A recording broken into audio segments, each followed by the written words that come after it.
மாண்புமிகு முன்னாள் முதல்வர், இந்நாள் எதிர்க்கட்சி தலைவர் அவர்கள் உள்ளிட்ட அனைவருக்கும் பணிவான வணக்கம். மாண்புமிகு தமிழக முன்னாள் முதல்வர் அவர்களே, கடந்த 4.5 ஆண்டுகால ஆட்சியில் உண்மையான விவசாயிகளுடைய மனநிலை, ஆதங்கம், வெளிப்பாடு இதையெல்லாம் எங்கேயாவது சொல்ல வேண்டும், யாராவது கேட்க மாட்டார்களா என்கிற எண்ணம் எங்களிடத்தில் இருந்தது. அந்த வாய்ப்பை உருவாக்கி கொடுத்த உங்களுக்கு விவசாயிகள் சார்பாக நெஞ்சார்ந்த நன்றியை நான் தெரிவித்துக் கொள்ள கடமைப்பட்டிருக்கிறேன். காரணம், 5 ஆண்டு காலம் தற்போதைய ஆட்சியாளர்கள் 5 முறை வேளாண்மைக்கான நிதிநிலை அறிக்கையை தாக்கல் செய்திருக்கிறார்கள். உண்மையாக சொல்ல வேண்டுமானால், ஒரு அரசு செலவு செய்கிறது, அதற்கான வரவையும் காட்ட வேண்டும். வரவு செலவு இருந்தால் மட்டுமே அது நிதிநிலை அறிக்கையாகப்படும். ஆனால் வேளாண் துறையை பொறுத்த மட்டில் செலவு மட்டுமே செய்யப்படுகிறது. வரவு இல்லாத பட்சத்தில் அது வேளாண் நிதிநிலை அறிக்கையாக எப்படி ஏற்றுக்கொள்ள முடியும் என்பதுதான் எங்களுடைய கேள்வி. அடுத்தது, இந்த ஆட்சியாளர்கள் தேர்தல் காலத்தில் வாக்குறுதியாக அளித்தது 505 வாக்குறுதிகள் அளித்தார்கள். இதில் விவசாயத்தை பொறுத்த மட்டிலே 110 வாக்குறுதிகள் விவசாயம் சார்ந்தது. 10 வாக்குறுதிகளை கூட இவர் முழுமையாக இன்னும் நிறைவேற்றவில்லை. ஆனால் முழுமையாக நிறைவேற்றதாக கூறினார்கள். இதெல்லாம் உண்மையிலேயே வருத்தமாக இருக்கிறது. அதற்கு அடுத்தபடியாக வண்டல் மண் பிரச்சனை நாங்கள் உங்களிடம் கோரிக்கை வைத்தோம்.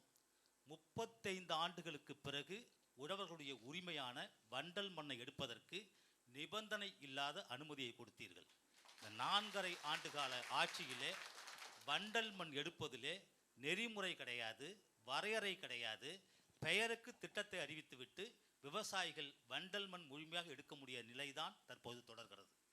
பயிர் காப்பீட்டு திட்டத்தை பொறுத்த மட்டும் எங்களுடைய விவசாயிகள் முழுமையாக பாதுகாக்கக்கூடிய திட்டம் பயிர் காப்பீட்டு திட்டம். அந்த பயிர் காப்பீட்டு திட்டத்தில் 2000 நம்முடைய மாநிலத்தில் செயல்படுத்தப்படுகிற திட்டம் பல ஆண்டுகளில் ஒவ்வொரு ஆண்டாக செயல்படுகிற பொழுது பரிமாண வளர்ச்சியை பெற்றிருக்கிறது. இந்த 4.5 ஆண்டு காலத்தில் பயிர் காப்பீட்டு திட்டம் முழுமையாக செயல்படுத்தப்படவே இல்லை. திட்டத்திலிருந்து மத்திய அரசு விலகியதாக மாநில அரசு சொல்கிறது. ஆனால் உண்மையை சொல்ல வேண்டுமானால், மத்திய அரசு 2018-19 நிதியாண்டிலிருந்தே விலகிவிட்டது. அப்பொழுது மாநில அரசுடைய பங்களிப்பு 80%, மத்திய அரசுடைய பங்களிப்பு முழுமையாக கிடையாது. நிறுவனம் 20% செலவிட வேண்டும். ஆனால் இவர்கள் ஆட்சி பொறுப்பேற்ற பிறகு முழுமையாக பயிர் காப்பீட்டு திட்டத்தில் விலகி எங்களை நட்டயமடைய செய்திருக்கிறார்கள் என்பதுதான் உண்மை. 4.5 ஆண்டு காலத்தில் உண்மையை சொல்ல வேண்டுமானால், கிட்டத்தட்ட 30 ஆண்டு கால பொருளாதார வளர்ச்சியில் நாங்கள் பின்தங்கி இருக்கிறோம் என்பதுதான் உண்மை. ஆனால் ஆட்சியாளர்கள் சொல்கிறார்கள் பல திட்டங்களை உருவாக்கி இருக்கிறோம் என்று.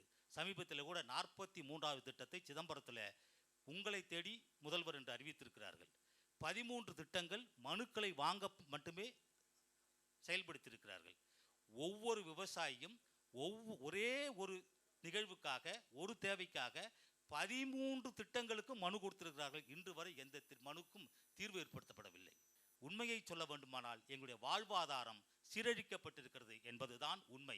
நீர் மேலாண்மையிலே தண்ணீர் சேமிப்பு கிடையாது, தண்ணீர் விநியோகம் சரிவர கிடையாது. முற்றிலுமாக நீர் மேலாண்மையிலிருந்து முழுவதுமாக விலகிவிட்டார்கள். எனவே மாற்றம் தேவை, மாற்றம் அவசியம். மாற்றத்தை உருவாக்க உங்களிடம் நாங்கள் துணை நிற்போம் என்று உறுதியாக கூறி வாய்ப்புக்கு நன்றி பாராட்டி விடைபெறுகிறேன். நன்றி, வணக்கம்.